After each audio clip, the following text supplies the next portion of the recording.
Pyrrhus's predecessors, the role of Epirus in Macedonian affairs. When one thinks of the kingdom of Epirus, the only historical figure who comes to mind is Pyrrhus of Pyrrhic victory fame.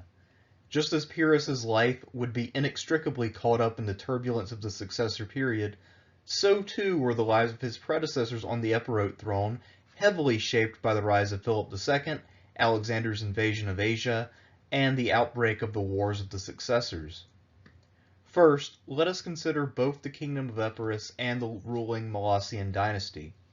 The term Epirus was only employed starting around 330 BCE, and before this it seems to have been referred to as Molossia, or else by some circumlocution such as the land of the Molossians. Epirus was essentially a rural frontier area on the northwest edge of the Greek world. Lacking the well-developed polis of most of the Greek world, Epirus's main claim to fame during the classical period was the oracle at Dodona, second only to Delphi. Epirus was also more rural and later to develop than Macedon, which was on the cusp of blossoming into a respectable power from about 400 onward.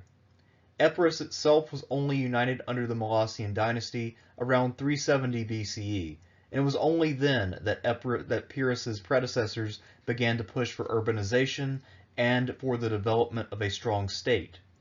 Sharing Macedon's vulnerability to attacks from non-Greek barbarians, the Epirotes made themselves allies of the young and promising Philip II shortly after he came to power in Macedon.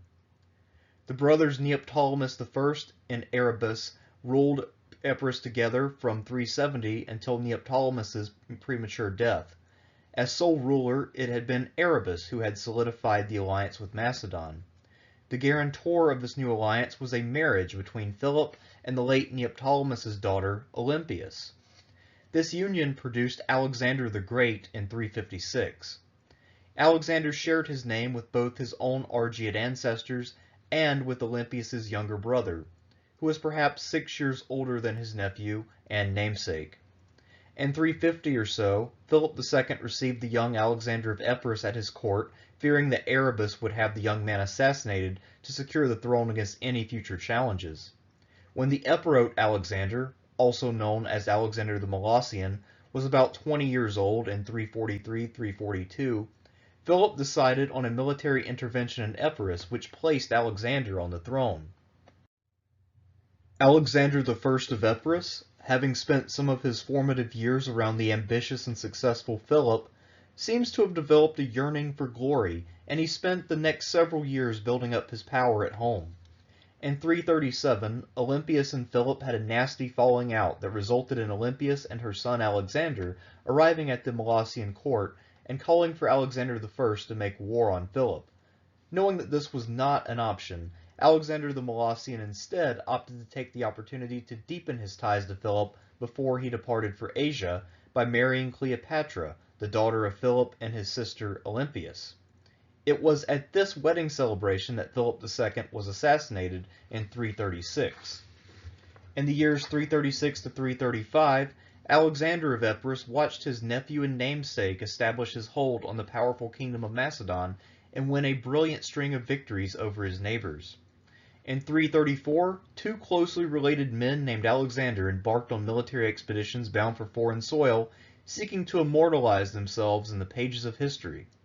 One of them was destined to establish himself as the greatest general in history, and the other one was Alexander I of Epirus. The Greek city of Taras in Italy invited Alexander to come help them fight against the Lucanians and the Bruttii, two neighboring Italic powers. However, the scope of Alexander's involvement soon brought him into contact with the Samnites, other Greek cities in South Italy, and even the Romans. In 332, Alexander won a major victory near Paestum over the Samnites and Lucanians, which left him in control of Heraclea, Turnia, and Sapontum. It was at about the same time that Alexander established some kind of treaty with the Romans.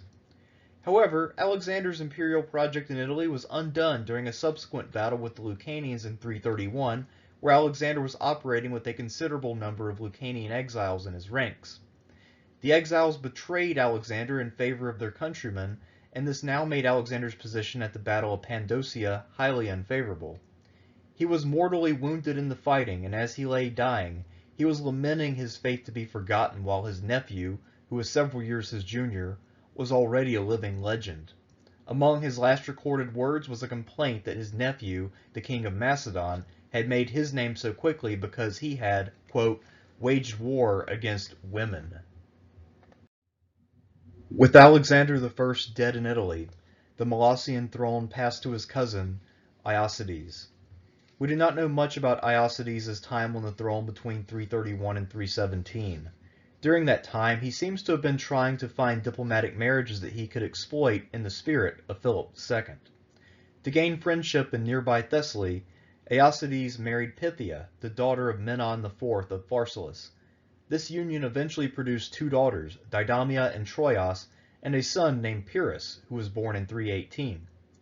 While we know nothing about Troios outside of the fact that she existed, both Deidamia and Pyrrhus went on to be players on the international scene. I will cover Deidamia in this video at the appropriate point, but Pyrrhus is the subject of a separate video altogether. As the son-in-law of Menon of Thessaly and a relative of Olympias, who hated Antipater with a burning passion, Aeacides found himself more or less forced into being an enemy of Antipater and his family. During the Lemian War, Menon of Thessaly was among the prominent Thessalians who decided to side with Athens and try to throw off the Macedonian yoke. Aeacides does not seem to have gotten involved directly in the Lemian War, which was lucky for him since Antipater was eventually rescued by Craterus and the defeated alliance was punished in the post-war settlement. In 317, with the conflict between Cassander and Polyperchon for control of Macedon and custody of the child emperor Alexander IV still raging, Aeacides intervened on behalf of Polyperchon, who was the champion of Olympias, the child's grandmother. As was usually the case when someone defied Cassander, Aeacides paid a heavy price for his decision to back Polyperchon and Olympias. In 316, word arrived that Cassander was laying siege to Olympias, so Aeacides mustered his army and prepared to go off to battle to save her. However, the Epirote army was opposed to this military adventure and was riven by factionalism typical of the Greeks, and these existing grievances had quite possibly been exacerbated by strategically placed gold coins coming from Cassander. Aeacides was expelled from his throne and he went into exile. His son Pyrrhus ended up escaping the Molossian dynasty's enemies, and he arrived safely at the Illyrian court. In 313, the Epirotes recalled Aeacides, who resumed the throne. However, Cassander preferred not having him as a neighboring monarch, so he sent his brother Philip with a large force to drive out Aeacides. Philip won an initial battle, but Aeacides regrouped and braved a second encounter. This time, Aeacides was killed in action. During his brief second reign, there is no reason to believe that Aeacides summoned his young son Pyrrhus from the Illyrian court, and we also have no evidence that Aeacides had visited the Illyrian court to see his son. Thus, Pyrrhus was effectively deprived of his father at age 2, and lost any opportunity to see him ever again by age 5. Aeacides' daughter Deidamia would experience a tumultuous and unsettled childhood, comparable to that of her more famous brother. Seemingly several years the senior of Pyrrhus, Deidamia was betrothed to Alexander IV, and she moved to Pydna under the guardianship of Olympias. When Aeacides and Pyrrhus fled from Epirus in 316, Deidamia was undergoing her own ordeal, as she was with Olympias and Alexander IV when Cassander was laying siege to Pydna. Cassander had Alexander IV murdered later in 309 before he turned 14 and reached an age where he could claim his right to the throne. Following the end of her betrothal to the man who would have been the most powerful man in the world, at least in theory, Deidamia next found herself engaged to Demetrius, whom she proceeded to marry. As the son of Antigonus the One-Eyed and already a distinguished player in his own right, Demetrius was arguably a husband with even brighter prospects than the son of Alexander the Great. I cannot think of another figure in history with a weaker power base who has found two such extraordinary marriage opportunities. Demetrius at this time was trying to enhance his standing in the Greek world. Deidamia, as a cousin of Alexander and the former fiancée of the king who wasn't to be, carried with her quite a bit of legitimacy and prestige in the Greek world. Once Pyrrhus was restored to the throne of Epirus around 306, Demetrius must have thought that his marriage to Deidamia had been an even better idea than what he had envisioned. When Demetrius left for Asia to aid his aging father Antigonus the One-Eyed, he left Deidamia behind in Athens. It was due to Deidamia that Pyrrhus, who had been expelled from Epirus by 301, went with his brother-in-law to participate in the Ipsus campaign, where he first began to build his formidable military reputation at the age of 17.